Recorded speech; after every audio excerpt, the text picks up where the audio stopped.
गणपति गणेश भगवान की जय।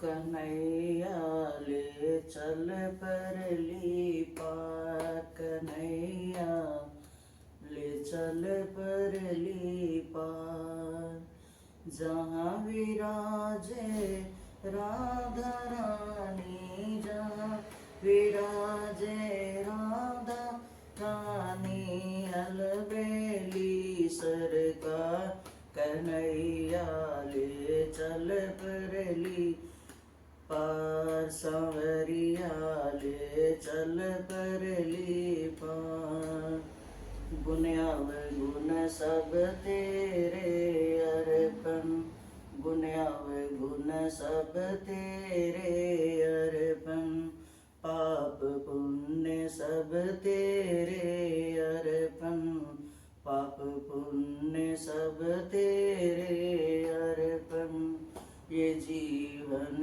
भी तेरे अर्पण, ये जीवन भी तेरे अर्पण, बुद्धि सहित मन तेरे अर्पण, बुद्धि सहित मन तेरे अर्पण, मैं तेरे चरणों की दासी, मैं तेरे चरणों की दासी, तू मेरा प्राण आधार, कन्हैया ले चल परली पार, सांवरिया ले चल परली पार, जहाँ विराजे राधा रानी, जहाँ विराजे राधा रानी, अलबेली सरकार, सांवरिया ले चल परली पार, कन्हैया ले चल परली पार, तेरी आस लगा बैठी हूँ, लज्जाशील गवा बैठी हूँ, अपना आप गवा बैठी हूँ, आंखें खूब थका बैठी हूँ, सांवरिया मैं तेरी रागनी, ओ कान्हा मैं तेरी रागनी, तू मेरा मल्हा, सांवरिया ले चल परली पार, कन्हैया ले चल परली पार, सांवरिया ले चल परली पार, जग की कुछ परवाह नहीं है, जग की कुछ परवाह नहीं है, तेरे बिन कुछ चाह नहीं है, तेरे बिन कुछ चाह नहीं है, कोई सूझ की राह नहीं है, कोई सूझ की राह नहीं है, तेरे बिन कोई साथी नहीं है, तेरे बिन कोई साथी नहीं है, बहुत हुई अब हार गई मैं, बहुत हुई अब हार गई मैं, क्यों छोड़ा मझधार, कन्हैया ले चल परली पार, सांवरिया ले चल परली पार, जहाँ विराजे राधा रानी, जहाँ विराजे राधा रानी,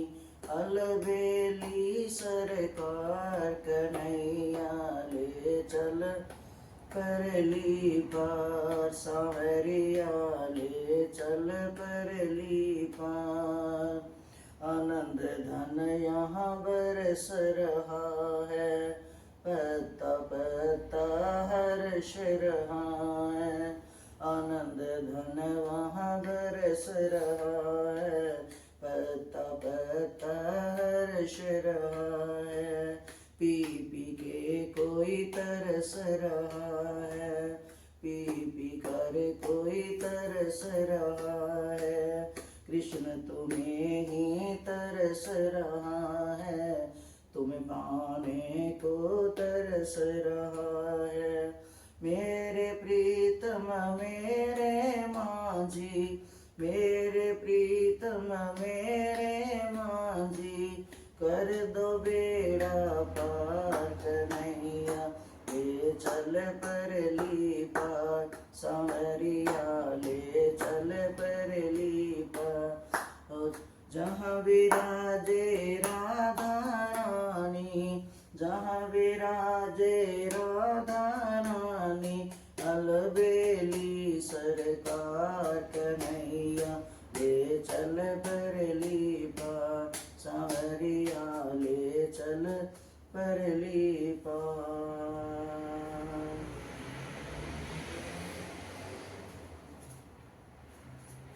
बोलबा के बिहारी लाल की जय।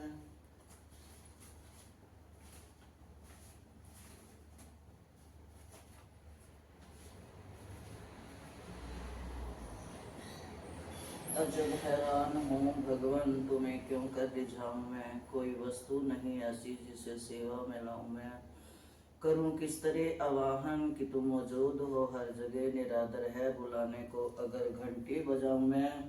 तुम ही हो मूर्तियों में भी, तुम्हें व्यापक हो फूलों में, भला भगवन पर भगवन को कैसे चढ़ाऊं मैं। लगाना भोग कुछ तुमको ये एक अपमान करना है, खिलाता है जो सब जग को उसे क्यों कर खिलाऊं मैं। आप हर जगह हो, हर जगह तुम्हारी सत्ता है, तुम्हारी ज्योति से रोशन है सूरज चांद और तारे। माँ अंधेर है कैसे तुम्हें दीपक दिखाऊं मैं। भुजाएं हैं न गर्दन है, न सीना है न पेशानी, तुम हो निर्लेप नारायण, कहाँ चंदन लगाऊं मैं। अजब हैरान हूँ भगवान, तुम्हें कैसे मनाऊं मैं। फिर भी हम मना रहे हैं क्योंकि हमारा जो जीवन है ये आपके नाम के आधार से ही चलता है। अपना बना के श्याम, अपना बना के श्याम ने जग में रहना सिखा दिया। ज्यों कमल रहता जग में, जल में उसी तरह रहो। आए दुख सुख चाहे कितने, सब सहना सिखा दिया। अपना बना के श्याम ने जग में रहना सिखा दिया।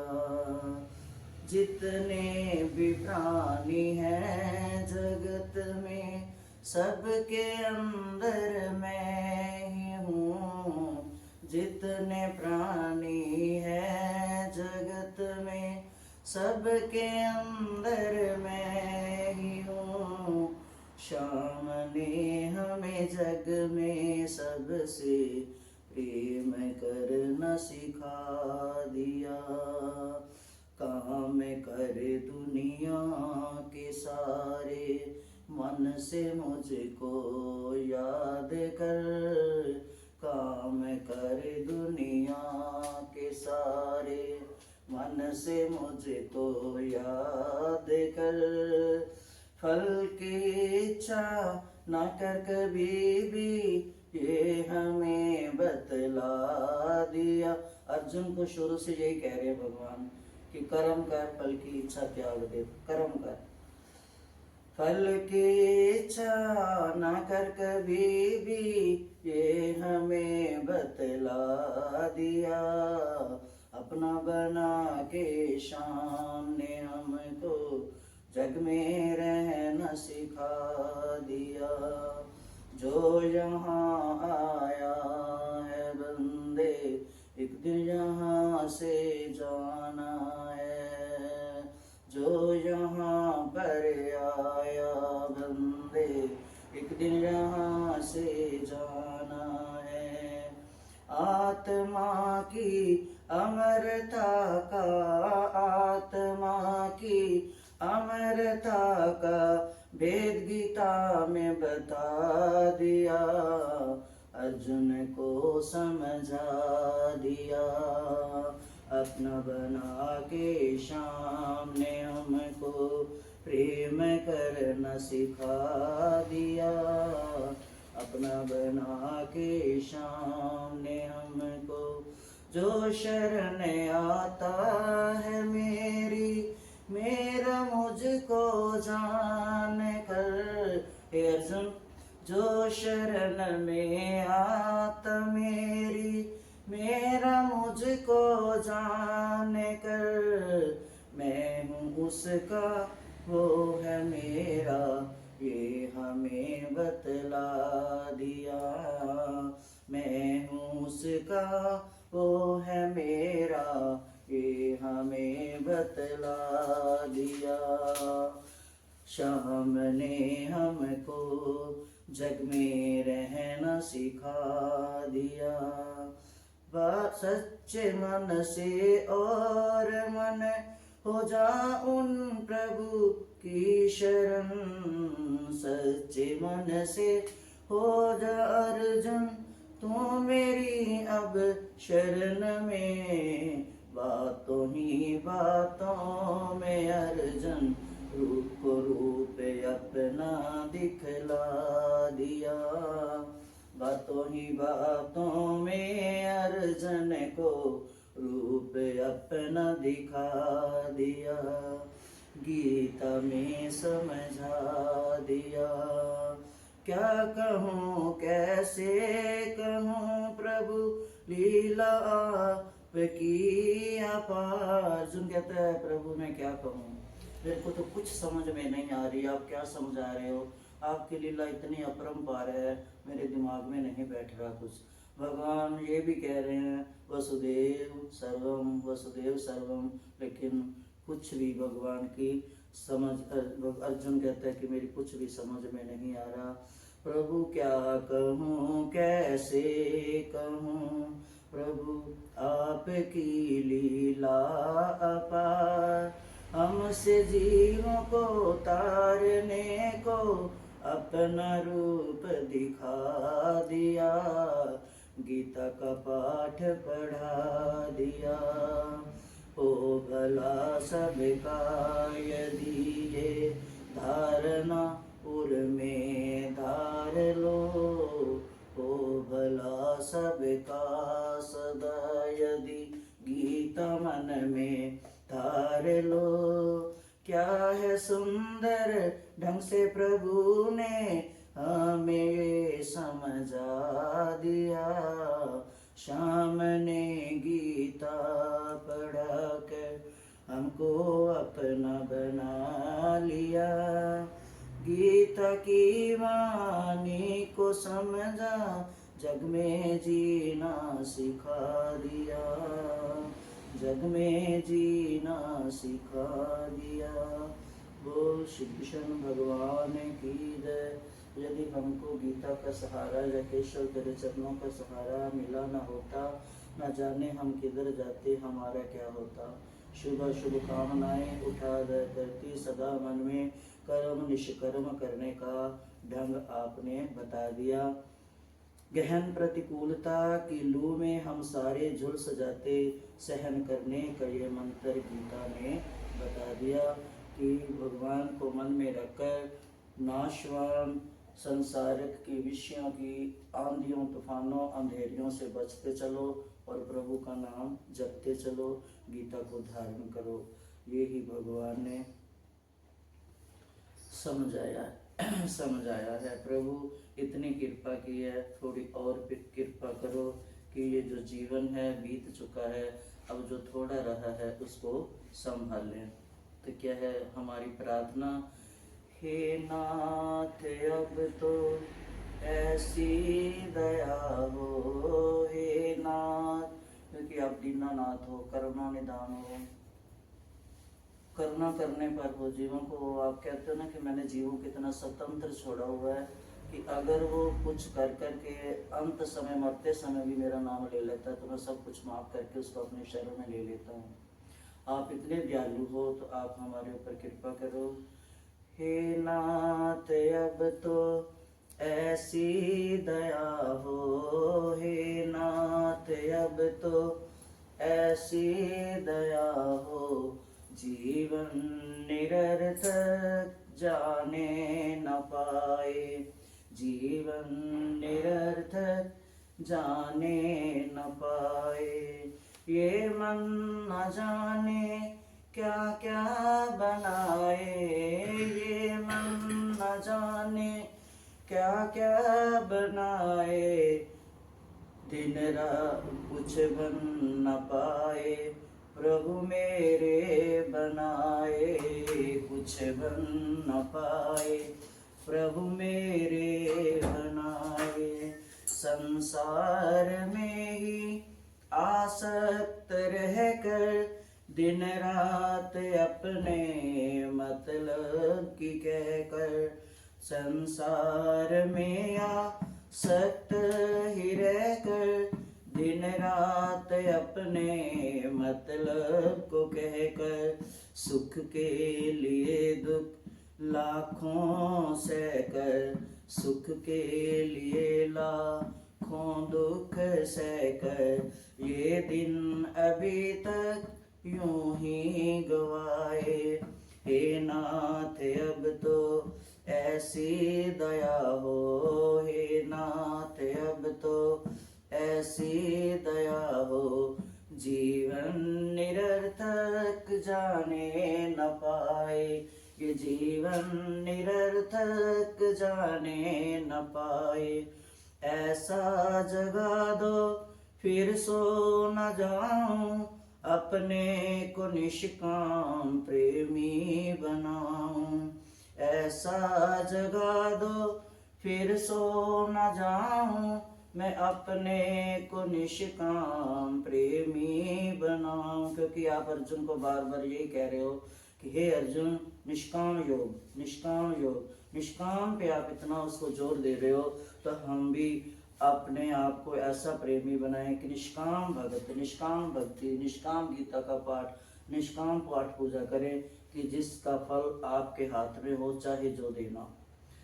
अपने को निष्काम प्रेमी बनाऊं, बस आप को चाहूं, मैं आपको पाऊं, आपको चाहूं, आपको पाऊं।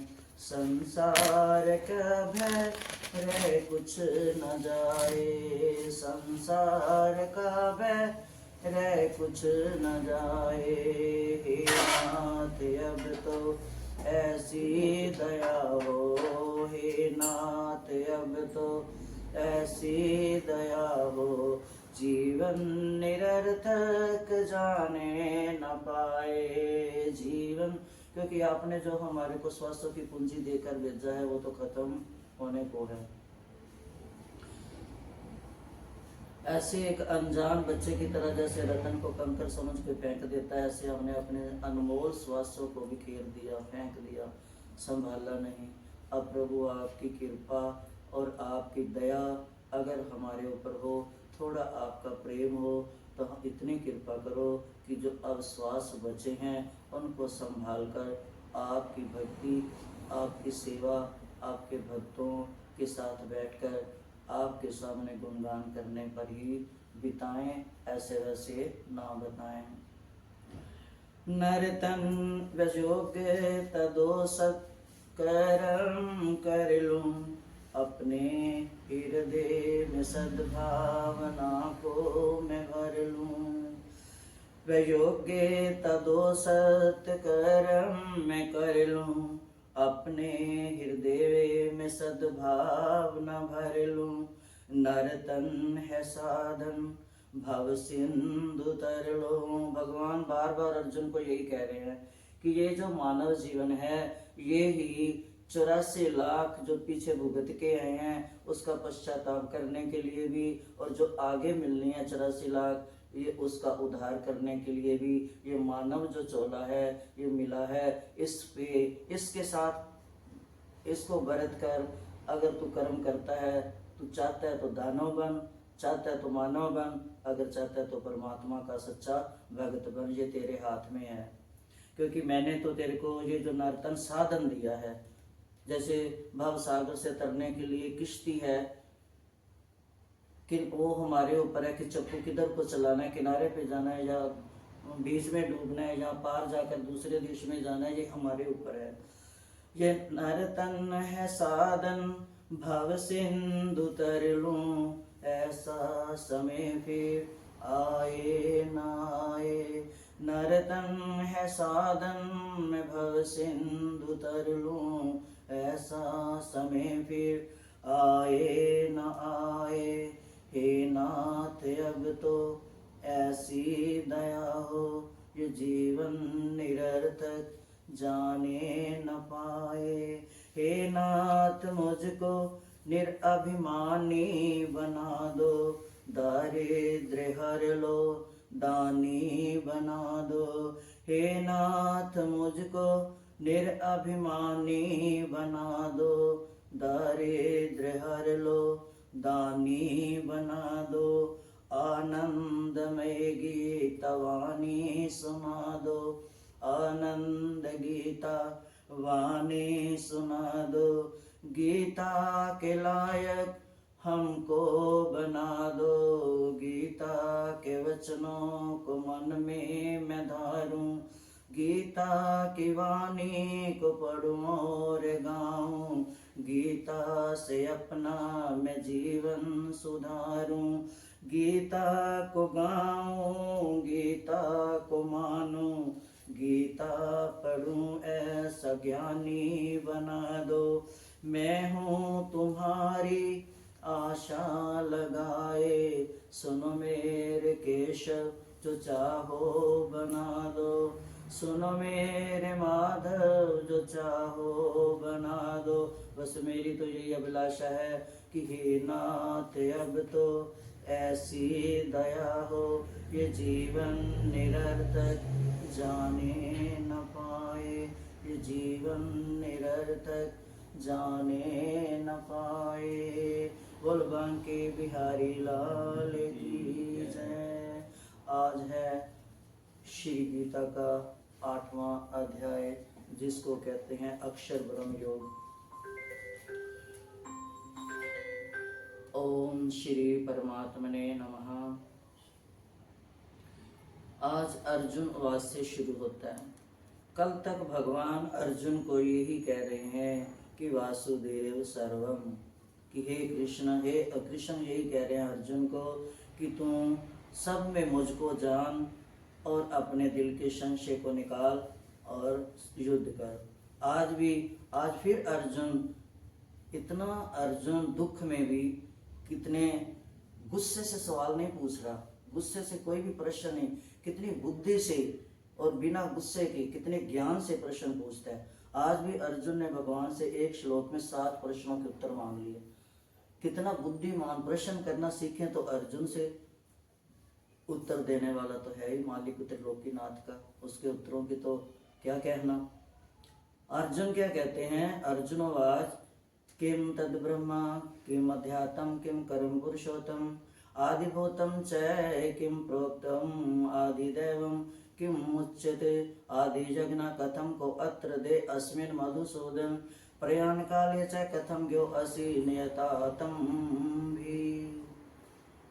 कि हे पुरुषोत्तम, हे लीलाधारी, हे केशव, हे माधव, हे मेरे प्राणनाथ, मुझको ये बताओ कि देखो एक ही श्लोक में कैसे 7 प्रश्न किए कि ब्रह्मा क्या है।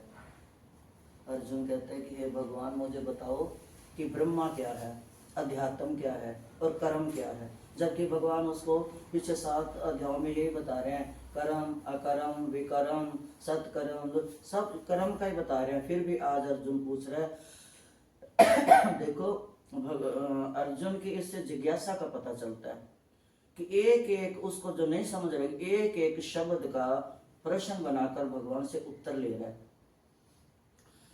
प्रश्न करता अर्जुन सबसे बढ़िया है। इसके प्रश्नों के साथ हम भी अपने प्रश्नों को मिलाएं और जीवन में प्रश्नों के हल का उत्तर भी गीता से ढूंढें। तो भगवान से क्या कहता है कि कर्म क्या है, अध्यात्म क्या है, ब्रह्म क्या है, आदिभूत किसको कहते हैं।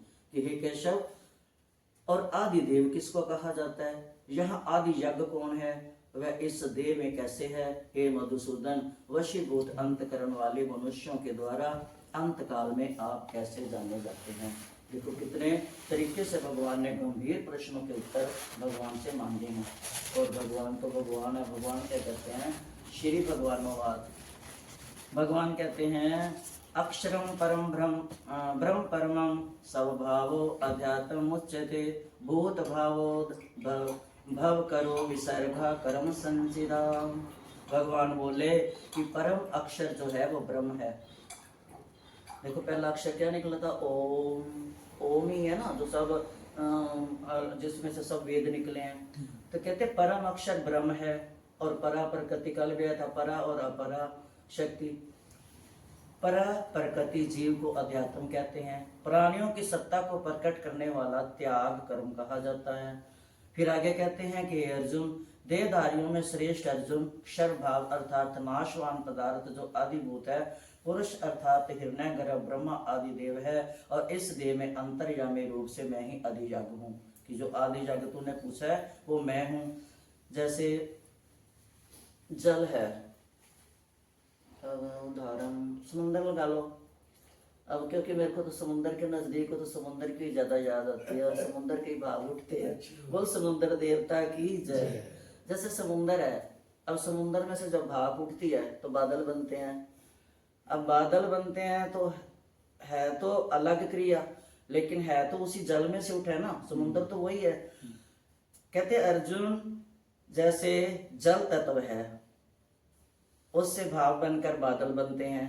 और जब बादल बनकर उड़ते हैं फिर किसी ऊंचे पहाड़ से टकराते हैं तो वो फटकर बूंदों के रूप में क्रिया बन जाती है।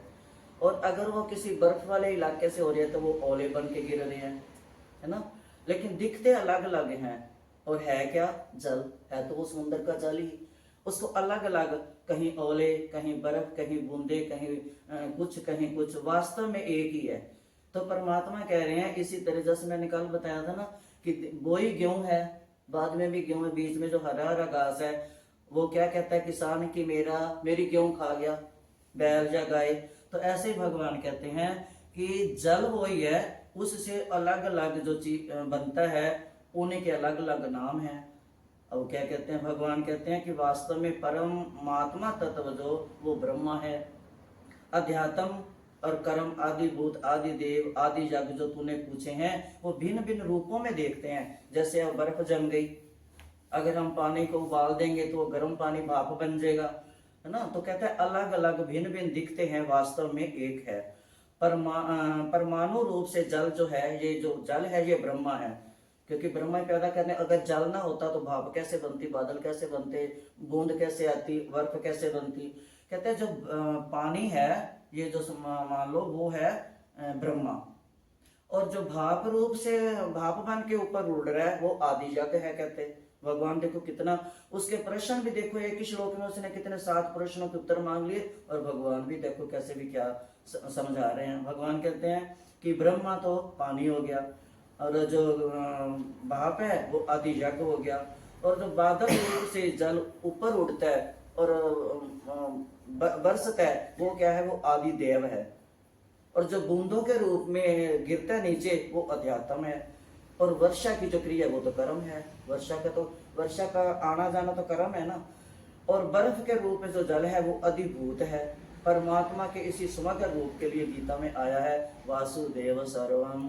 कल भी कह रहे थे कि अर्जुन वासुदेव सर्वम, सब में वासुदेव को जान, सब में मुझे जान, सब में मैं हूँ। इसलिए तू खड़ा हो, युद्ध कर, संशय मत कर कि मेरे चाचे, मेरे ताए, मेरे भाई, मेरा राज, मेरा गुरु, मेरे।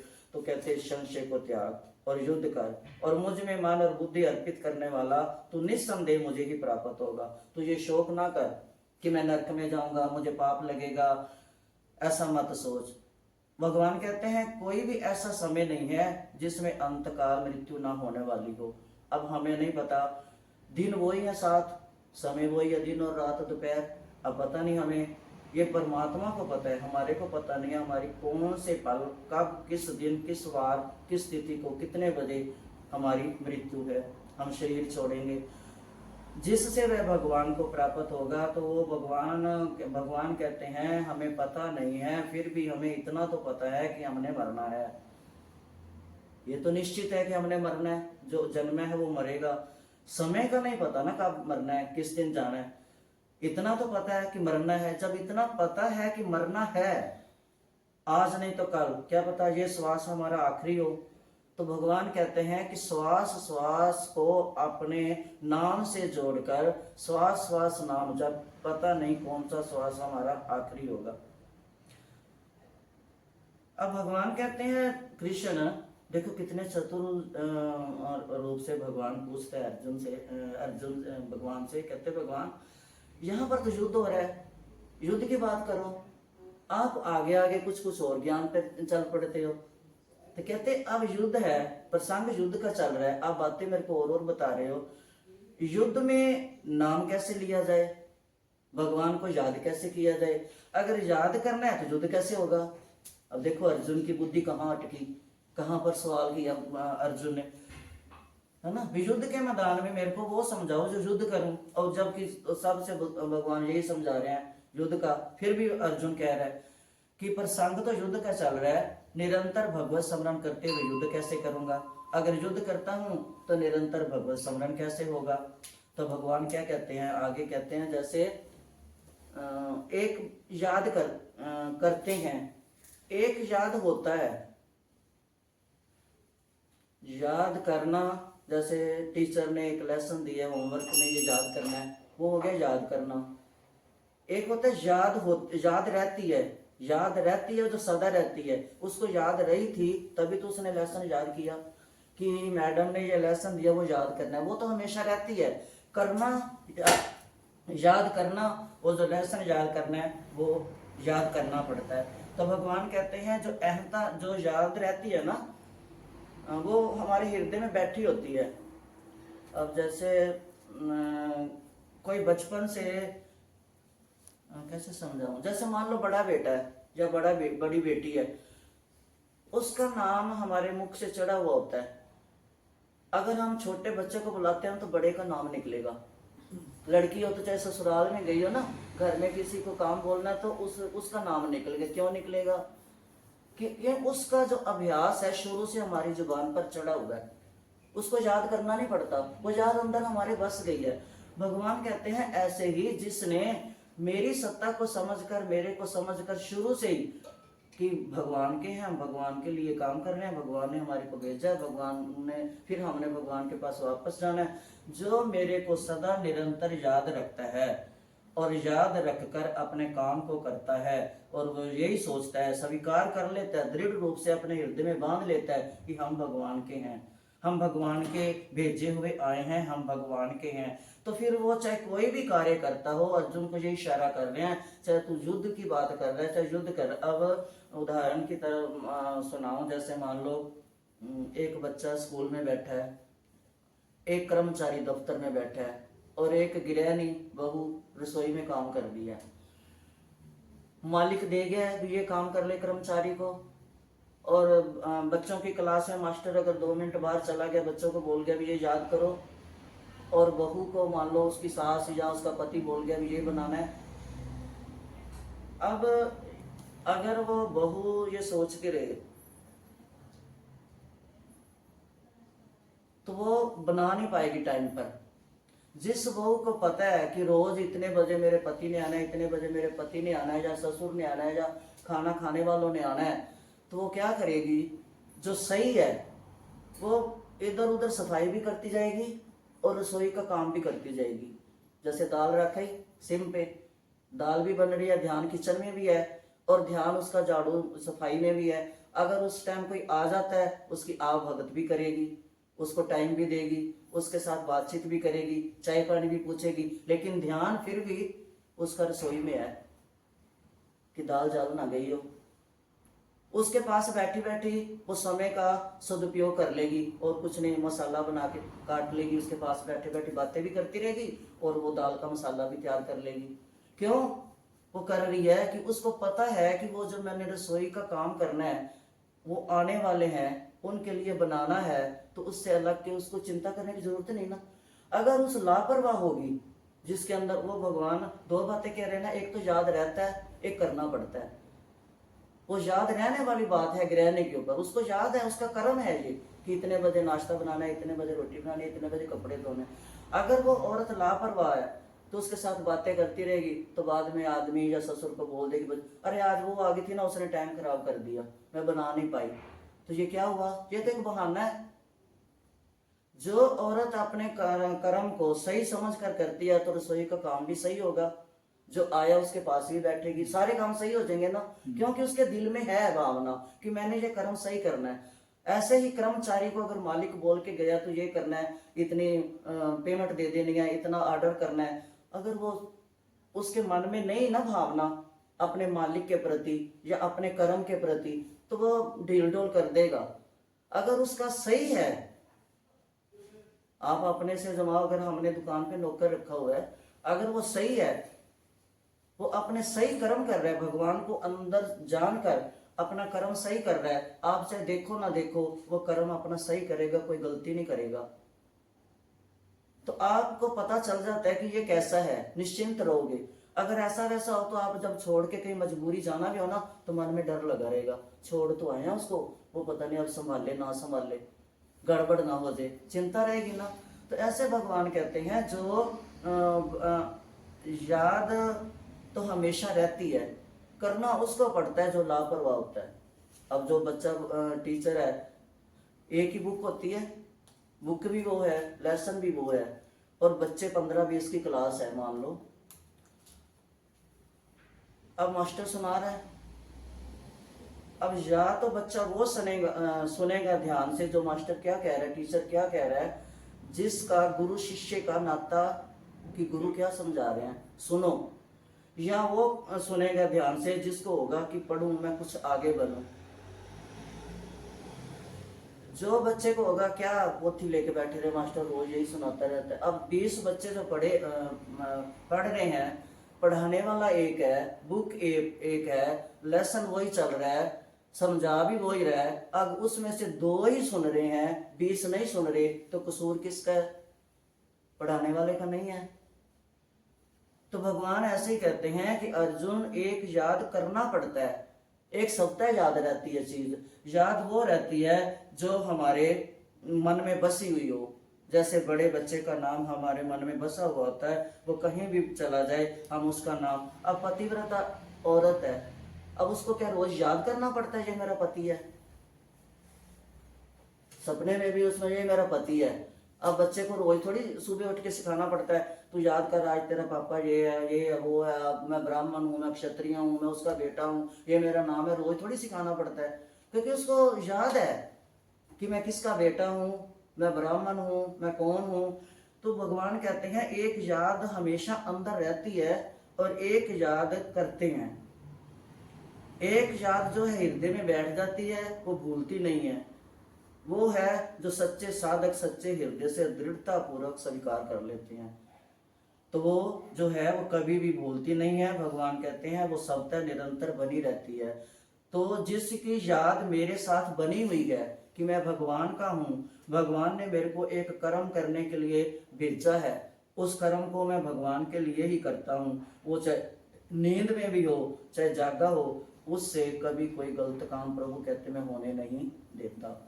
तो इसलिए कहते हैं उसके लिए कोई अभ्यास करने की भी जरूरत नहीं है। जिसने ये जान लिया है कि हम भगवान के हैं, भगवान हमारा है, भगवान की सत्ता से संसार चलता है, भगवान देख रहे हैं, ये ना सोचो कि कोई देख नहीं रहा। जिसके मन में ये बैठ जाता है वो स्वप्न में भी कोई गलती नहीं कर सकता।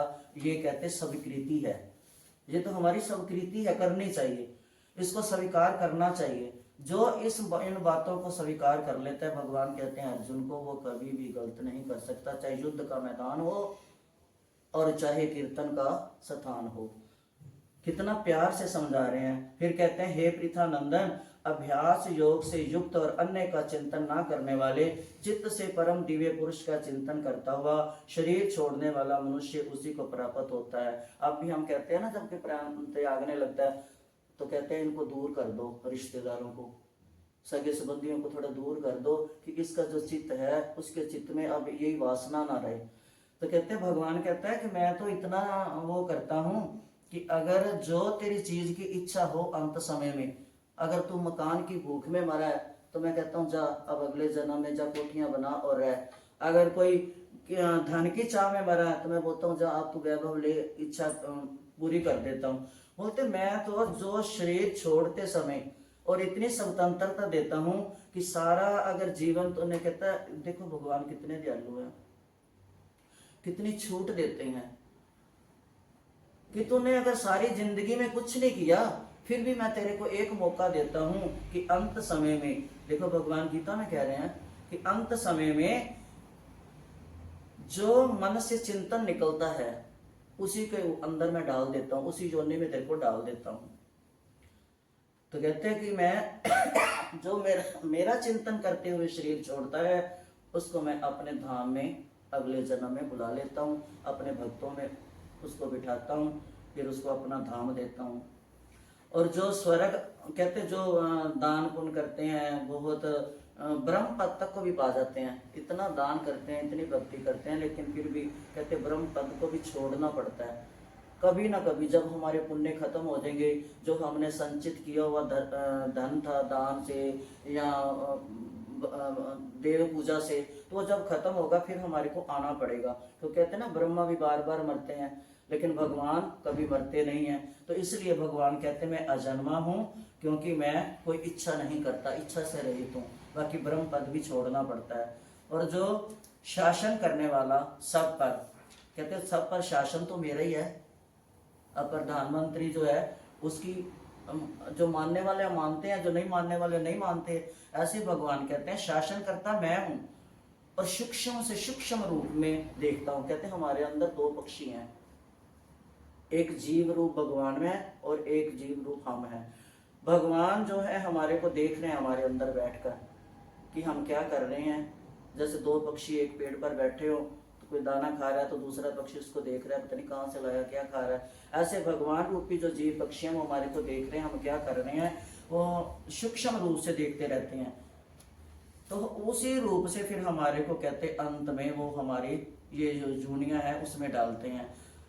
वो भक्ति युक्त मनुष्य अंत समय में अचल मन से योग बल के द्वारा, जो ये सन्यासियों के लिए है, जो जिनको पता चल जाता है कि हमारा टाइम आ गया, उनको अपनी मृत्यु पता चल जाती है, तो वो ऊंचा साधन साध लेंगे, फिर वो बरकुटी से अपने ओम शब्द से अपने प्राणों को त्यागेंगे। ये उनके लिए है। वेदवेत्ता लोग जिनको अक्षर कहते हैं, वीतराग यदि जिसको प्राप्त होते हैं, और साधक जिसकी प्राप्ति की इच्छा करते हैं, ब्रह्मचर्य का पालन करते हैं, वह पद मैं तेरे लिए एक संक्षेप में कहता हूँ। कहता वो थोड़ी व्याख्या से कहता हूँ कि यदि यद क्षरम वेद विदो वदंती, कितना सुंदर गाया भगवान ने, यद क्षरम वेद विदो वदंती, कि पदों में, पद मतलब गृहस्थाश्रम, संन्यासाश्रम, वानप्रस्थ, ब्रह्मचर्य, कहते जो इनमें रहकर हमेशा ब्रह्मचर्य से लेकर संन्यास तक जो एक उद्देश्य से ही करता है, चाहे वो गृहस्थ में रह के करे, चाहे वो वानप्रस्थ रहकर करे, चाहे ब्रह्मचार्य रहकर करे, करता क्या है, आश्रम अलग अलग है ना, पाता तो करता तो भक्ति भगवान के लिए है। तो कहते अगर वो गृहस्थ में रह के कर रहा है, चाहे जैसे भी रह के कर रहा है, जो मेरे को प्राप्त होने के लिए मेरे नाम रूपी डोरी से बंधा हुआ है, मैं उसको खींच लेता हूँ, चाहे वो गृहस्थ में हो। अगर वानप्रस्थ या ब्रह्मचार्य में रहकर अगर वो फिसल रहा है, उसकी भक्ति इधर उधर डगमगा रही है, नजर कहीं कहीं जा रही है, इंद्रियां कहीं कहीं भाग रही हैं, तो कहते हैं वो उससे गृहस्थ आश्रम अच्छा, जो रहकर भक्ति करता है मैं उसको पकड़ लेता हूँ। अपनी इंद्रियों को संपूर्ण द्वारों को रोककर मन का जो हृदय में निरोध करके अपने प्राणों को मस्तक से निकालता है और ओम शब्द जो उच्चारण करता है, वो तो सन्यासी कर सकते हैं। पर मैं तेरे को सूक्ष्म बताता हूँ कि मरते समय अगर जिसके मुख से कृष्ण नाम निकलता है, मैं उसको पकड़ लेता हूँ। हे प्रीतु नंदन, अनन्य चित्त वाला जो मनुष्य मेरा नित्य निरंतर मेरे को याद करता रहता है, उसका मन मुझ में लगा रहता है, तो मरते समय वो सुलभ है कि उसके मुख से नाम निकलेगा ही। उसको अभ्यास करने की या किसी को सुनाने की या समझाने की जरूरत नहीं है। वो भक्त केवल भगवान को ही अपना मानता है, उसको अंत समय भी भगवान का नाम उसके मुख से निकलेगा ही। ये अभ्यास करने की कोई जरूरत नहीं है। जिसको जन्म से जिसने अपना साथी बना लिया, जैसे हम अपने आप में अपने शरीर के लिए सब कुछ तेल साबुन सब कुछ आवश्यक चीजें मान लेते हैं, उसको खरीद कर लाते हैं, उनको घर में रखते हैं, तो ऐसे ही भगवान कहते हैं जिसने सिर्फ एक नाम रूपी शब्द जो है उसको भी अपनी जीवन की क्रिया में एक आवश्यक चीज समझ लिया, तो वो कभी भी मरण तक उसके मुख से कभी ओझल हो नहीं सकता।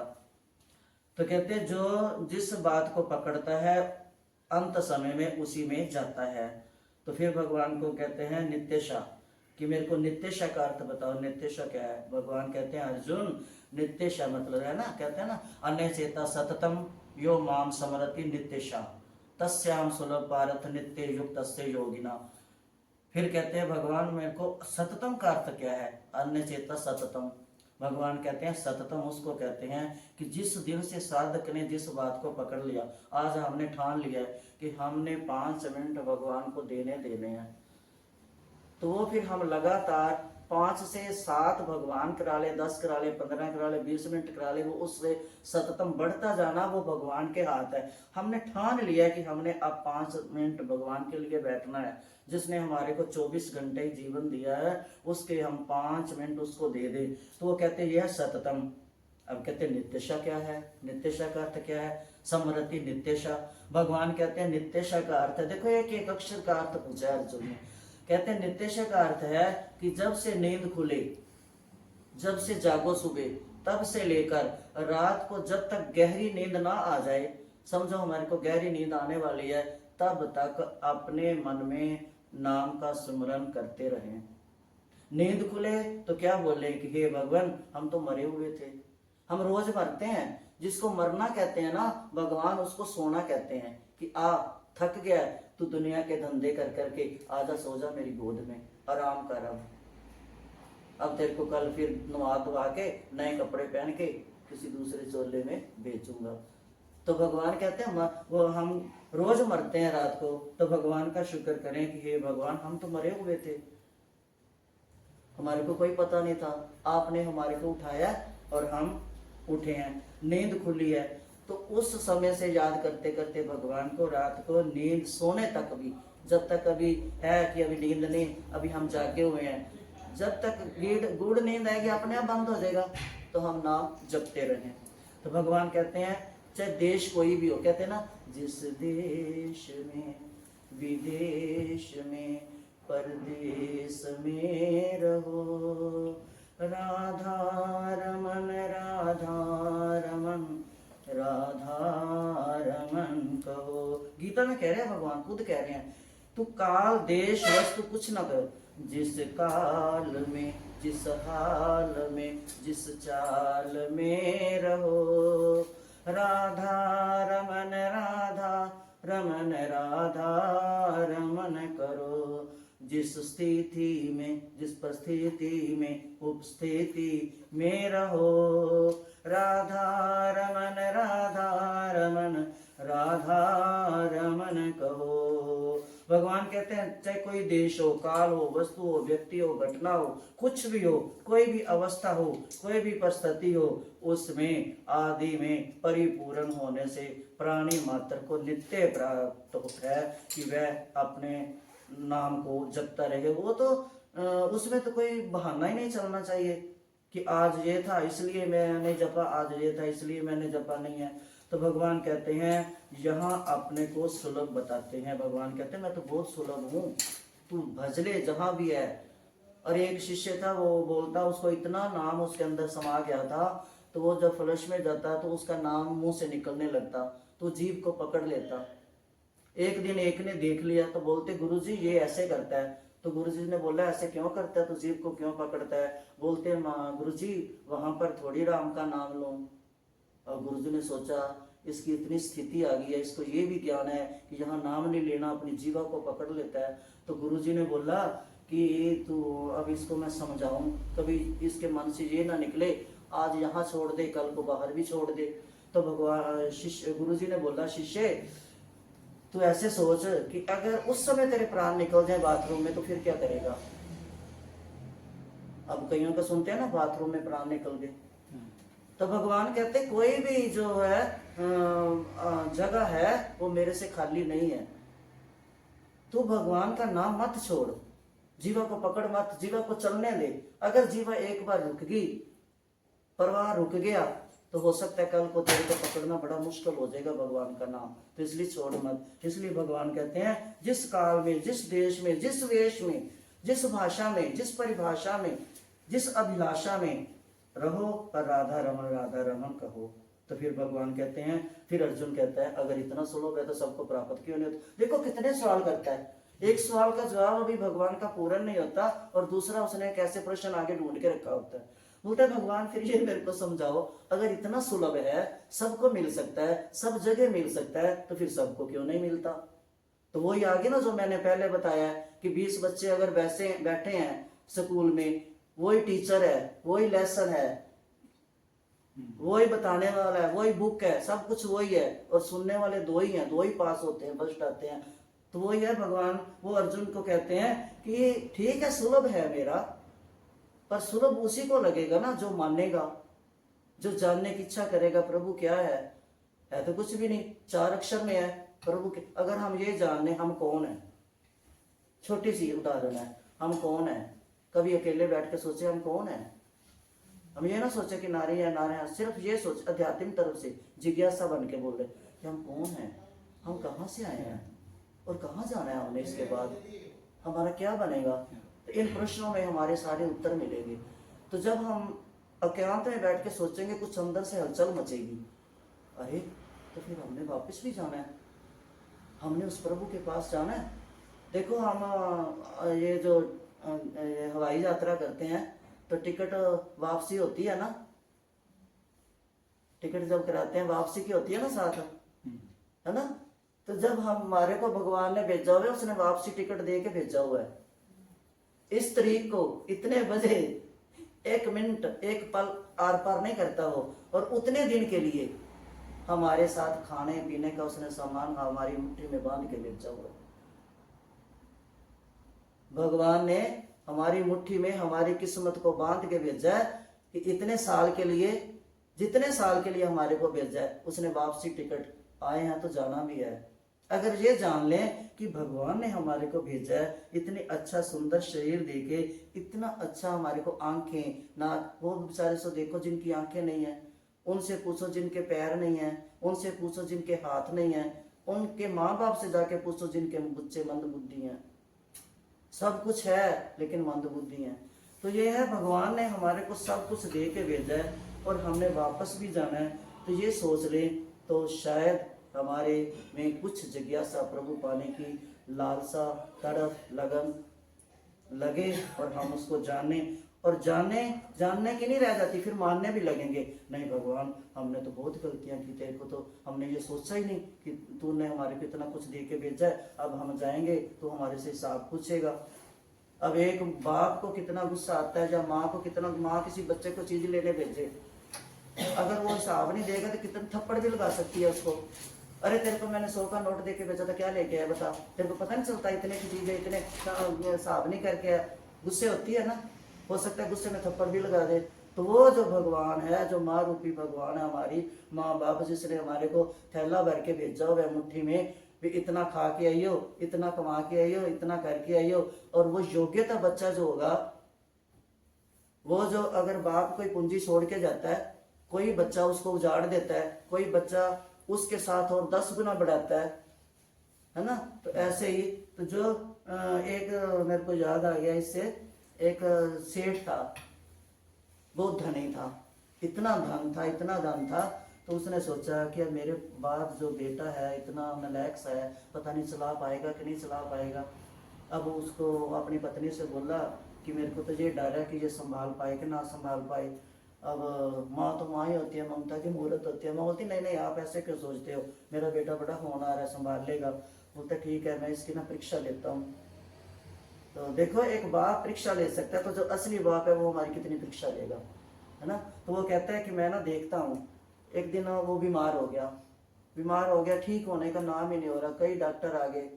तो एक दिन उसका बेटा सामने बैठा है, तो बोलता है बेटे मेरे को ना, बोलता है पिताजी कोई आखिरी इच्छा कोई आपकी हो, कोई खाने की, कोई फ्रूट, कोई कुछ, कोई दान करने की, तो मेरे को बताओ। बोलते बेटा मेरे को एक इच्छा है। बड़ा खुश हो गया कि पापा आज बताएंगे क्या इच्छा है। बोलते मेरे को ना आज कहीं से ना अठन्नी तू अगर कमा के ला देना, एक अठन्नी, तो मेरा ना मन खुश हो जाएगा। पहले तो उसको आया कि क्या कह रहे हैं, इतना धन है हमारे पास, अठन्नी के पीछे। तो बोलते नहीं, बोलते चलो ठीक है, पिता की आखिरी इच्छा मैं पूरी करूं। गया, जाके बोला कि मेरे को काम दे दो। किसी ने दिया, किसी, अब बेचारे ने कभी काम तो किया नहीं था, अब जो किया किसी को पसंद ना आया, चल छोड़ ये गलत कर दिया, वो मेहनत गई पैसा मिला ना। ऐसे करते करते उसको 7 दिन बीत गए, अठन्नी नहीं कमा पाया। 8वें दिन आया, उसको अठन्नी मिली, किसी ने काम दे दिया, अठन्नी मिली। बेचारे ने आकर अपने पापा को दी, गुस्सा भी आया अंदर से, एक अठन्नी के लिए मेरे बाप ने 8 दिन मेरे खराब कर दी। अठन्नी जब लेके आया तो खुश भी था अंदर से कि चलो, बोलता बेटे आ गया, बोलते हाँ, बोलते आज कुछ मिला, बोलते हाँ पापा आज मिली, अठन्नी मिल गई है, लो। और पापा को जैसे हाथ में दी, पापा ने कुएं में फेंक दी। पहले घर में कुएं होते थे, हर घर में कुआं होता था, कुएं में फेंक दी। अब बड़ा गुस्सा आया बेटे को कि 7 दिन तो मेरे पहले खराब कर दिए, मैं दर दर भटका, अब अठन्नी कमा के ले आऊं तो कुएं में फेंक दी। बोलते पहले मेरे को ये तो फेंकी क्यों। बोलते बेटे क्यों, क्या हुआ। बोलते मैंने 7 दिन मेहनत की है, जगह जगह घुमाऊं, कहीं ना के तरले किए है। तो बोलते ठीक है, तेरे को महसूस हुआ है कि तेरी अठन्नी मैंने फेंकी, तेरे को गुस्सा होगा। बोलते बहुत ज्यादा आया, अब मैं कुछ कह भी नहीं सकता आपको, आप बीमार हो। तो बोलते ठीक है बस। बोलते ये क्या बात है, मेरे तो समझ में नहीं आई, मेरे को समझाओ। बोलते बेटे ये तो तू अठन्नी कमा के लाया ना, तेरे को महसूस हो रहा है कि मैंने 7 दिन मेहनत की है, लोगों की बातें सुनी है, ताने मैंने सुने हैं, तो तू मेरा धन संभाल लेगा।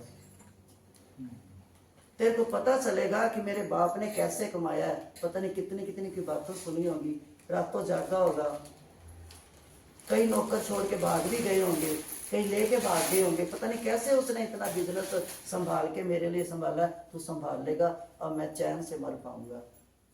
तो ये देखो, अगर उस सेठ को इतना है तो हमारे को वो जो सेठ है जिसने हमारे को भेजा है, एक मुट्ठी में भर के खजाना दिया है, वो जब हमारे से हिसाब मांगेगा, जो कीमती आंखें दी, अगर कोई किसी को 3 महीने रोटी ना मिली हो, भूखा हो बेचारा, अंग उसके पूरे हों, कोई सेठ जाए, राजा ही जाए, चलो राजा जाए, वो बोले कि मेरे को अपना एक हाथ दे दे, तेरे को मैं आधा राजपाट दे दूंगा। 3 महीने का भूखा प्राणी कभी नहीं बोलेगा ले मेरा हाथ ले जा, देगा। तो ये इससे हिसाब लगाओ कि 3 महीने का भूखा प्राणी तो फटाफट काट कर दे देता, मेरे को राशन मिले, मैं पेट में रोटी डालूं। वो अपने हाथ नहीं देता, क्यों कि इसकी कीमत आधे राज से भी ज्यादा है। राजा का राज कितना होगा, उसका आधा दे रहा है। तो भगवान ने जो हमारे को अंग दिए हैं, देखो कितने सुंदर अंग दिए, अगर एक उंगली कट जाती है तो डॉक्टर दोबारा नहीं बना सकता। इतने पुर्जे उसने, कोई देखो कैसे मुड़ रहे हैं, ये दरवाजों के कब्जे भी, चीजों के कब्जे खराब हो जाते हैं, है कई बार से कोई पेच का कोई पेच नजर आ रहा हो। इतनी कारीगरी जिस भगवान ने बनाई है, इतने कीमती अंग बना के हमारे को भेजा है, चाहे हमारे ही कई पुण्यों से इकट्ठे किए हुए भगवान ने हमारे को वापस दे के भेजा है। अगर हम उस जो जो उसने इंद्रियां हमारे को दी हैं सही सलामत, उससे अच्छे काम करके जाएंगे, तो जैसे बाप खुश होता है कि मेरा बच्चा बिजनेस अच्छा कर रहा है, जाएगा चक्कर काटने, देख के आएगा कि आज दुकान अच्छी चला रहा है, अच्छा चल रहा है, शाम को जब घर आएगा बहुत प्यार करेगा। ऐसे ही जब हम अपनी भगवान की दी हुई इन इंद्रियों को अच्छी तरह लगा के जाएंगे, अच्छा कुछ इनसे कमा के जाएंगे, तो भगवान हमारा बाप जो है वो खुश होगा कि मेरा बच्चा सही दुनिया में काम करके आया और कुछ कमा के लाया। कुछ कमा के लाना, हमने अगले 84 जूनियों के जो बंधन है वो काट लिए इस मानव जन्म में, तो वो हमारा हो गया चक्रवर्ती ब्याज, हम कुछ कमा के जा रहे हैं। तब भगवान खुश होंगे कि मेरा बेटा लायक है, अपने अगले जो कर्म है वो काट आया, शुद्ध होके आ गया। तो ये भगवान अर्जुन को यही कह रहे हैं कि अर्जुन तू अपने मन से संशय निकाल और तू युद्ध कर, तेरे को कभी पाप नहीं लगेगा। अब देखो सब कुछ गाय में है, गाय में दूध भी है, गाय के अंदर मक्खन भी है, घी भी है, दही मट्ठा सब कुछ है ना, लेकिन गाय अब खड़ी है। अब ऐसे कैसे दही मट्ठा, कैसे लस्सी हमारे को मिलेगी, कैसे मक्खन मिलेगा? जैसे गाय को दोहने के लिए बछड़ा, फिर उसके लिए पात्र चाहिए, साफ बाल्टी चाहिए, फिर निकालने के लिए कोई मनुष्य चाहिए, फिर उसको गर्म करके जमाने के लिए कि सुगढ़ गृहिणी चाहिए जो उसको गर्म करेगी, फिर उसको दही जमाएगी, बिलोएगी, माखन निकालेगी, फिर उसका घी बनाएगी। तो घी ये सब कुछ है गाय के अंदर, लेकिन ऐसे गीता में सब कुछ है।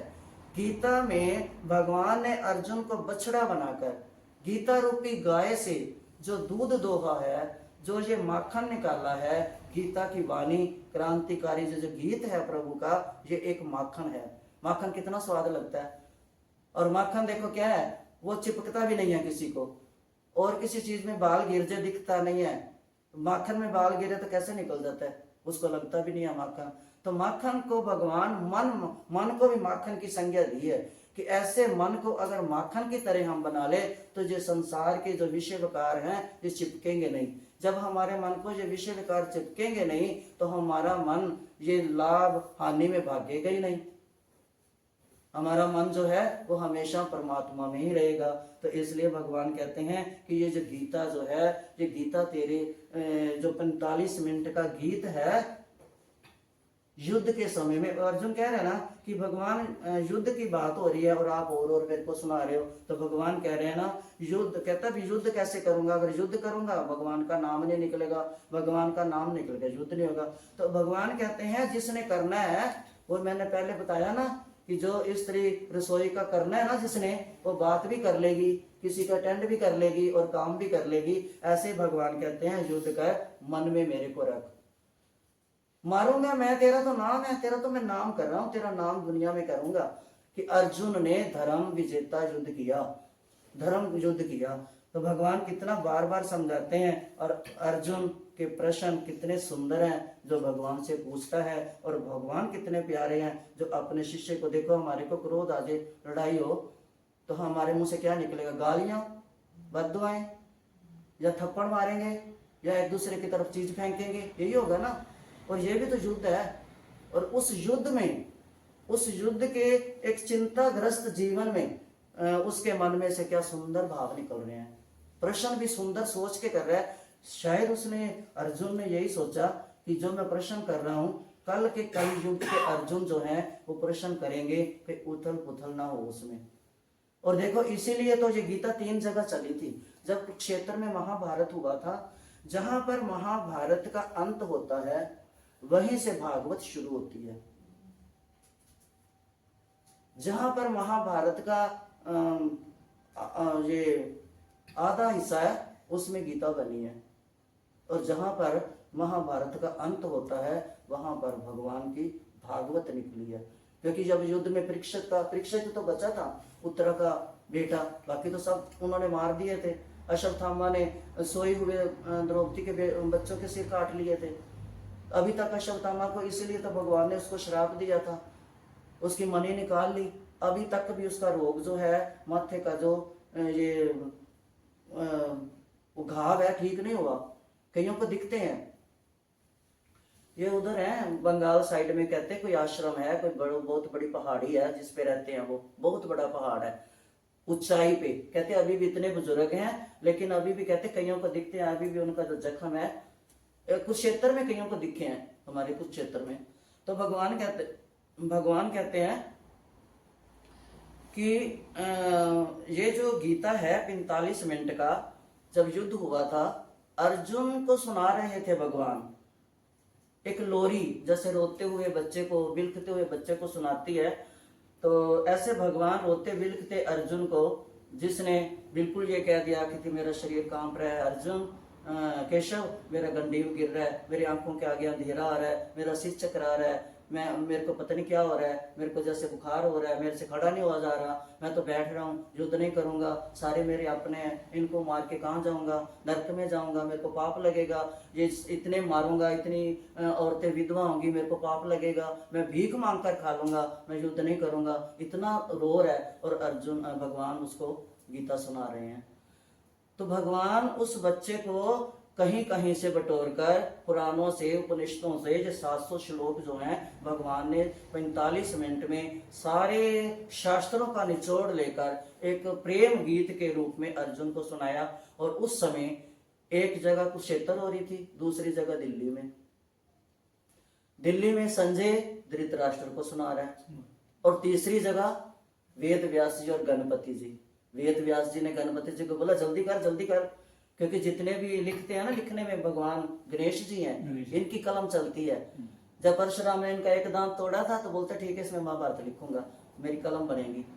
गणेश जी लिखने में इतने तेज हैं। और देखो गणेश जी ने बोल दिया था वेद व्यास जी को कि बोलियो ऐसे, मेरे को सोचने का टाइम। बोलते मैं ऐसे बोलूंगा जल्दी कर, क्योंकि अब एक बार कोई भजन ही बोल दे तो दोबारा वो लाइन लिखी नहीं जाती ना हमारे से, दोबारा पूछना पड़ता है। और देखो युद्ध के मैदान में चल रही है गीता, तो दोबारा थोड़ी पूछने आएंगे भगवान इसके पहले क्या बोला है आपने, पूछने आएंगे? नहीं आएंगे ना, टाइम ही नहीं है। तो भगवान वेद व्यास ने बोला गणेश जी जल्दी जल्दी लिखो। 3 जगह चली थी तब ये गीता।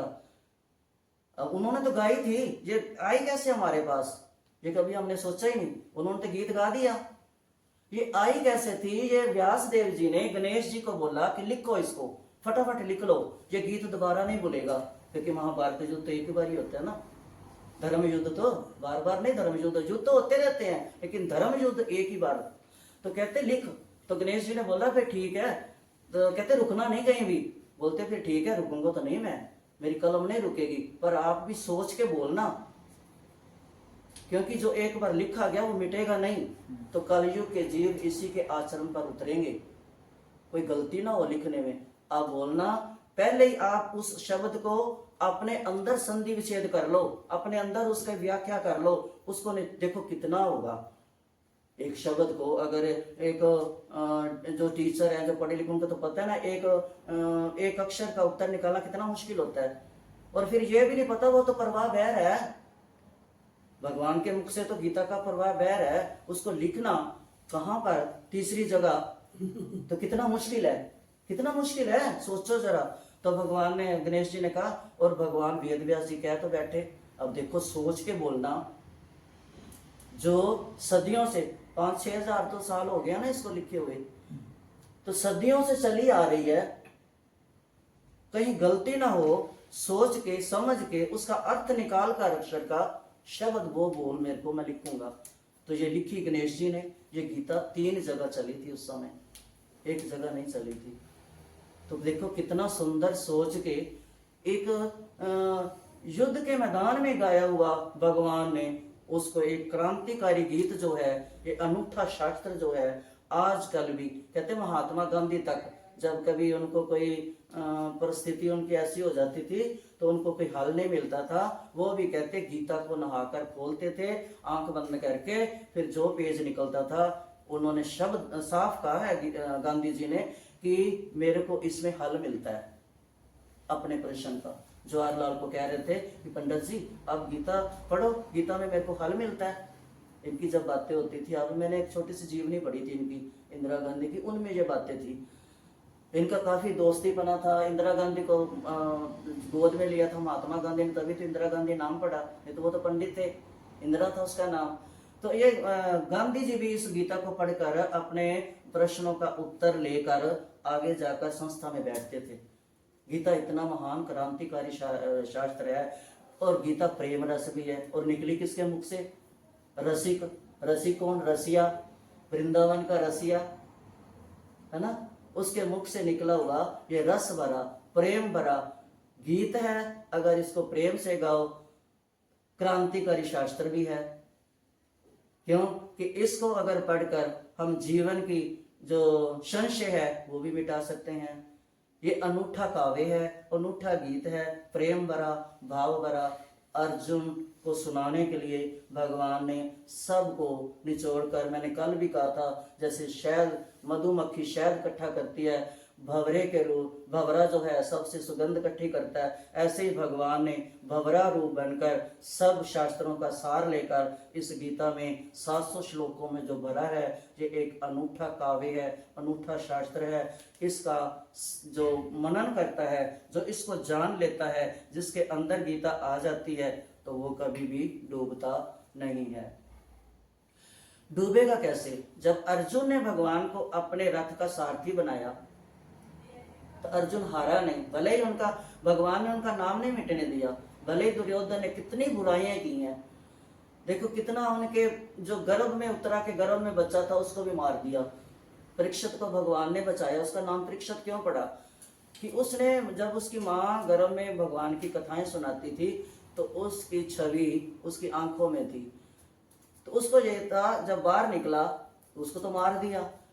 अब वो उसको ये 2 मिनट जो सांस आए उसको यही था कि जिसको मैंने गर्भ में देखा उसके दर्शन करूं, तो इधर उधर देखने लगा, परीक्षा में इंतजार करने लगा कि उसको देखूं वो कहाँ है, दिख नहीं रहा। इतने में भगवान आ गए, फिर उन्होंने उसको जीवित किया। तो ये परीक्षा तो जो है ये बचा था या पांडव। तो फिर पांडवों ने जब परीक्षित को राजा बनाया और आप चले गए स्वर्ग में, स्वर्ग की सीढ़ी चढ़ने लगे, तो जब राजा बनाया तो इसमें जरासंध जा वो तो कहते हैं ना, कई बार ना हमारे अपने से गलती नहीं होती, किसी दूसरे की गलती से भी गलतियां हमारे से हो जाती हैं। कभी कभी ऐसा होता है कि संघ का प्रभाव भी जो है वो पड़ जाता है। तो परीक्षित एक ऐसा राजा था, ऐसा बच्चा था, छोटी उम्र का था, जिसको राज्य सौंप गए थे पांडव। उसमें परशुराम जैसा बल, भरत जैसी उसमें स्थिरता, राम जैसा प्रभाव, ये जो परीक्षित था उसमें सबका बल भरा हुआ था, सबका बल, और छोटी उम्र का था। इतना ज्ञानवान था परीक्षित, इतना ज्ञान, क्योंकि जिसको भगवान ने पैदा किया हो तो ज्ञानवान तो हो गई, ज्ञानवान था। इसने क्या किया, एक दिन देखा कि जो हमारे दाताओं ने युद्ध किया है, इतने मुकुट, एक पूरा हाल जो था मुकुटों का भरा हुआ था। पहले ये होता था जो राजा हार जाता था ना, वो अपना मुकुट उतारकर उसके चरणों में रख देता था, तो ये एक निशानी होती थी, वो आकर रख देते थे, ये फलाने राजे का मुकुट है, ये फलाने, इसीलिए वो चक्रवर्ती राजा बन जाते थे। तो जो चक्रवर्ती राजा बनते थे वो सब राजाओं के ऊपर होते थे। तो उसने बोला, बच्चा था अभी, छोटे ही था, ये भी इतना बड़ा तो था नहीं। उसने खोला, देखा तो जरासंध का जो मुकुट था, जरासंध जो राक्षस था, उसका मुकुट जो था वो बहुत ही अच्छा था, बहुत बड़ा, और उसमें मन इतने हीरे मोती जड़े हुए थे कि सब पूरे हाल में, पूरे मुकुटों में जरासंध का मुकुट चमक रहा था। लेकिन जरासंध की वृत्ति जो थी वो गलत थी। जरासंध तो देखो उसका सिर पे मुकुट था ना, अब उसके पहनने से जो उसके विकार चित्त थे, चित्त के विकार जो थे, उसकी जो दिमाग की जो कोशिकाएं थी उसके साथ टच हुई थी, तो उस मुकुट में भी उसका असर चला गया। अब वो बच्चा था, उसको सुंदर मुकुट दिखा, उसको ये तो पता नहीं था किसका है। जैसे ही परीक्षित ने वो मुकुट डाला, शीशे में देखा, उसको अच्छा लगा, बोलता आज तो यही पहन के जाऊंगा। वो पहन के गया। अब देखो कुबुद्धि का मुकुट था, उसकी बुद्धि कुबुद्धि में बदल गई। आगे एक ऋषि तपस्या कर रहे हैं, ये परीक्षित खेलता खेलता बहुत दूर निकल गया, इसको प्यास लगी, बोलता वो ऋषि है, उसके पास जल होगा, पी लूंगा। अब जैसे उसके पास गए तो इसको ये थोड़ा आ गया, देखो अहंकार भी आ गया, बुद्धि भी गलत हो गई। किस लिए? क्योंकि जरासंध बहुत गलत था, उसका मुकुट उसने सिर पे पहना। तो बोलते भी इसको आ गया अहंकार कि मैं राजा हूँ, ये इसको इतनी अकल नहीं है ऋषि को कि मैं इसका सत्कार करूँ, मेरा ही दिया हुआ अन्न खाता है ये, और मैं ही इसकी रक्षा करता हूँ। अगर मैं शेर बाघों से इनकी रक्षा ना करूँ ऋषि महात्माओं की, तो इनको कौन तपस्या करने देगा? अहंकार आ गया। अब वो महात्मा तो अपनी तपस्या में बैठे, उनको कोई पता नहीं कौन आया है। अब इसने परीक्षित ने क्या किया, सांप उठाया और उसके गले में डाल दिया, डाल दिया। अब दूर उनका बच्चा खेल रहा था, बच्चों ने बोला तेरे पिता के गले में सांप डाल दिया। और कैसे बुद्धि भ्रष्ट हुई, जो एक इतना सत्यवादी राजा, सत्यवादी धर्मराज का पुत्र, पांडवों का पुत्र, देखो पोता अर्जुन का पोता था ना, उनका पोता गलत कैसे हो गया? क्योंकि सिर पे जरासंध का मुकुट आ गया। अब उस लड़के ने आकर श्राप दे दिया कि जिसने मेरे पिता को बिना कुछ कहे, उसने किसी की तपस्या कर रहा था, कुछ कहा नहीं, मेरे पिता का इतना अपमान किया है, उसको ये सांप ही डसे 7 दिन में, ये भी बोल दिया 7 दिन में उसकी मृत्यु हो जाए। अब उधर वो श्राप हो गया। इतनी देर में पिता की आंखें भी खुल गई। जब श्राप दे रहा, पिता ने बोला क्या हुआ, तो बोलते ऐसे ऐसे हो गया। बोलते तूने श्राप क्यों दिया है, वो राजा इस लायक नहीं है, उससे कोई गलती किसी कारण हुई है। देखो ऋषि महात्मा ये होते थे पहले। तो इधर जैसे वो घर गया, क्योंकि प्यास लगी हुई थी, उधर पानी मिला नहीं, जैसे मुकुट रखा, जैसे ही मुकुट उतारा, उसकी बुद्धि शुद्ध हो गई। बोलता हो मैंने क्या कर दिया, मेरे से तो ऋषि को शाप निकल गया। अब उधर वो पश्चाताप कर रहा है, उधर ऋषि ने अपने पुत्र को बोल दिया तूने गलत किया, अब जा राजा को संदेशा पहुंचा कि मैंने तेरे को शाप दिया, तूने 7 दिन में मर जाना है। तो ये कहां से शुरू होती थी, जहां पर महाभारत खत्म हुई है। फिर भगवान ने देखो परीक्षित को बोला, परीक्षित ने बोला कि अब सारा राज, जन्मेजय उनका बेटा छोटा सा था, उसको इतना भी नहीं पता था राजा होता क्या है, लेकिन एकदम त्याग के सारा राज्य परीक्षित ने जन्मेजय को बैठ गए ऋषि के पास। बोलते मेरे को कोई उपाय बताओ। बोलते मैं कुछ नहीं कर सकता। घर छोड़ा दिल्ली से गंगा के तट पर, अभी भी वहां पर जहाँ शुकताल है, वहां पर पहली भागवत परीक्षित को शुकदेव जी ने सुनाई थी। वहां पर अभी भी भागवत होती है, कोई पंडाल नहीं लगते। इन्होंने रेत का आसन बनाया, उस पे बैठे, और उधर से इनको प्यास लगी सुनने की। इनको बोला कि जो भागवत सुना देगा तेरी 7 दिन में मुक्ति। कहते जब सुधरने का मौका ना, खटवांग ऋषि 2 घड़ी में सुधर गया था। इंद्र के पास गया था कोई सभा में, पहले ऐसे सहस जो राजे चक्रवर्ती राजे होते थे, जो परमात्मा को साथ लेके चलते थे, बस सहस शरीर चले जाते थे बातचीत करने के लिए देवताओं से। तो जैसे इंद्र को बोला कि मेरे को अगर तू इतना तो बता, मेरे दिन कितने रह गए हैं। तो बोलते राजा 2 घड़ी। अब स्वर्ग में है, राजा कहाँ है, राज कहाँ है। तो बोलता अब क्या करूं। तो राजे को इतना पता चला, फटाफट इंद्र को छोड़ा, बोलता बस आप बात खत्म कर। आया, आकर उसने इतना दान पुण्य किया, 2 घड़ी में राजे खटवांग ने मोक्ष पा लिया था। तो कहते तेरे पास तो 7 दिन है, तो चिंता क्यों करता है। तो फिर वो परीक्षित गंगा के किनारे बैठा। उधर से फिर भगवान ने शुकदेव मुनि को भेजा कि जा ये लंबी कथा फिर सुनाऊंगी। शंकर जी ने कृपा की, राधा रानी ने कहा शंकर जी के पास जा। शंकर जी ने माँ पार्वती को बोला कि चल वहां पर कथा करेंगे, ये शुक सुनने आ रहा है परीक्षित के लिए। तो इन्होंने अमरनाथ में जो कथा करी थी भागवत की, वो अमरनाथ में तोते तोती ने, जो कबूतर कबूतरी ने सुनी थी, अमरनाथ में वही कथा करी थी जो परीक्षित को सुनानी थी, वही भागवत है, उसी को बोलते हैं अमर कथा। तो ये भगवान कहते हैं जिसने तरना है, वो कहते हैं अगर सारा जीवन तो कुछ भी कर ले, मरते समय मैं तेरे को फिर भी एक मौका देता हूँ, अगर तू मरते समय मेरा नाम लेगा, मैं तेरे को अपने धाम में ले जाऊंगा, मोक्ष दे दूंगा। तो भगवान इतने दयालु हैं, जो जन्म भर के जो कर्मों को एक बार नाम लेने से काट देते हैं। तो भगवान कहते हैं जो अब भीष्म पितामह ने अपनी मृत्यु बोला था ना, उत्तरायण में लूंगा। ये 6 महीने जो होते हैं, उत्तरायण होते हैं, 6 महीने जो होते हैं, ये जो अंधेरे पक्ष में मरते हैं वो स्वर्ग में, उत्तरायण में मरते हैं स्वर्ग को जाते हैं। ये 6 महीने में जिसकी मृत्यु होती है वो समझो स्वर्ग में गए हैं, और जो 6 महीने में इधर अंधेरे में होती है वो समझो नरक में गए हैं। तो भगवान कहते हैं ये इससे अपना आप पता चल जाता है, लेकिन मैं उनको भी निकाल लेता हूँ जो नरक में जाने वाले हैं, जो आखिर में मेरा नाम ले लेता है। तो बोलते हैं, भगवान कहते हैं कि अर्जुन वेदेषु यज्ञेषु तपसु चैव दानेषु यत् पुण्य फलम परदिष्टम अतेति तत्सर्वमिदं विदित्वा योगी परम सथानु मुपनेति चाधम। कहते हैं अर्जुन, योगी जो हैं, जो भगत हैं, वो मैं उनका तेरे को बता रहा हूँ कि जो वेदों को जानकर, यज्ञ कर कर, तप कर कर, दान पुण्य कर कर, सभी पुण्य फलों को इकट्ठा कर लेता है और स्थान परमात्मा आदि को प्राप्त कर लेता है, फिर भी वो जो है वो उसको जितने दिन के लिए उसने धन इकट्ठा किया है उतने दिन भोग के, चाहे वो स्वर्ग में हो, फिर उसको आना पड़ेगा। और जो मेरा नाम लेकर मरता है, प्राण त्यागता है, उसको मैं अपने धाम लेकर जाता हूँ, उसका मैं जन्म मरण खत्म करता हूँ, उसको 84 लाख जूनियों से छुड़ाता हूँ। हे अर्जुन, तुझे डर मत कि मेरे को पाप लगेगा और मेरे को नरक मिलेगा, क्योंकि मैं तेरे को उभार लूंगा, मैं तेरे साथ हूँ, मैं तेरे जीवन का सारथी हूँ। अर्जुन ने सारथी बनाया। जब हमारा गाड़ी चलाने वाला ड्राइवर सही होगा तो एक्सीडेंट कैसे होगा? नहीं होगा ना, क्योंकि गाड़ी चलाने वाला ड्राइवर सही है।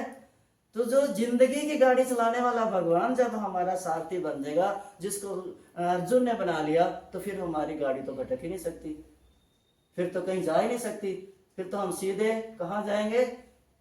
सब धाम लोक में, कृष्ण के लोक में। अगर हम कृष्ण को सारथी बनाएंगे तो गाड़ी हमारी सीधी चलेगी, है ना, नहीं झटके लगेंगे, नहीं चाहे कितनी आंधियां तूफान आए, डोलेगी नहीं हमारी गाड़ी, एक्सीडेंट नहीं होगा। एक्सीडेंट मतलब हम नरक के रास्ते में नहीं जाएंगे। इसलिए गीता को पढ़े, गीता को माने, और जैसे अर्जुन ने सारथी बनाया, हम अर्जुन है तो नहीं लेकिन बनेंगे, कोशिश करेंगे। हम अर्जुन नहीं बन सकते, वो तो भगवान है, वो तो हमारा भगवान बनेगा। इसलिए गीता को मानो, गीता को जानो, गीता से प्रेरणा लो। गीता के अंदर क्या लिखा है पढ़ो, सोचो और समझो, और अपने कृष्ण को अपने जीवन रथ का सारथी बनाओ, और अपने को कृष्ण के चरणों में अर्पित करो, और कृष्ण को अपने अंदर लेके आओ, गीता को अपने अंदर लेके आओ।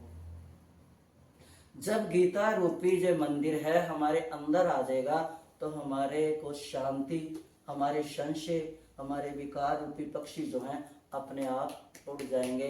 बोलो गीता माता की जय, अर्जुन महारथी की जय, श्री कृष्ण भगवान सारथी की जय।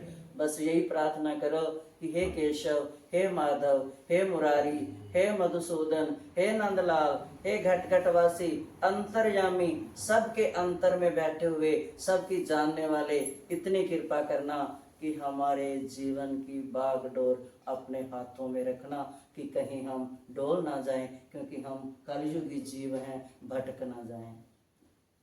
आप अगर हमारा हाथ पकड़ कर रखोगे, हमारे जीवन की डोर पकड़ कर रखोगे, तो हम निश्चिंत होकर, निर्भय होकर हम चलते चलेंगे। तो इसलिए बस यही मांगते हैं कि इतनी कृपा करो हे राधा रानी, अपने केशव से यही कहना कि हमारे ऊपर इतनी कृपा करे। बोल गीता महारानी की जय, बोल समुद्र देवता की जय, समुद्र में बसने वाले लक्ष्मी नारायण भगवान की जय, प्यारे भक्तों की जय। क्या पता किस रूप में भगवान आकर बैठा है, आनंद ले रहा है। भगवान कहते हैं कि मैं दरवाजे पर खड़ा होता हूँ, देखता हूँ कि जहाँ मेरा नाम, लक्ष्मी ने बोला ना कि आप सोते रहते हो, बोलते सोता नहीं हूँ मैं जो शब्द रूपी गीता है उसका आनंद लेता हूँ, उस आनंद में डूबा रहता हूँ, आंखें बंद कर उसी स्वाद को लेता हूँ। तो भगवान कहते हैं जहाँ कीर्तन होता है वहाँ पर हनुमान जी भी आते हैं और भगवान खुद भी आते हैं। ये पता नहीं, कहते मैं खड़ा रहता हूँ, देखता हूँ किसके हृदय में बैठकर अंदर जाऊं और अपनी ही कथा को सुनूं। इसलिए कोई पता नहीं आप में कौन कृष्ण आया है, कौन राम आया है, कौन हनुमान आया है, कोई पता नहीं, है ना। बाकी है तो जरूर जिन्होंने हमारे को इतना टाइम दिया, बिठाया है, दुनिया से दूर रखा है ना। जितनी देर हम बैठते हैं कोई क्लेश नहीं सताता, कोई चिंता नहीं सताती, कोई याद नहीं सताती। तो ये कौन है, ये किसकी सत्ता है, उसी की सत्ता है। इसलिए उस आनंद कंद भगवान की जोर से बोलो श्री कृष्ण भगवान की जय।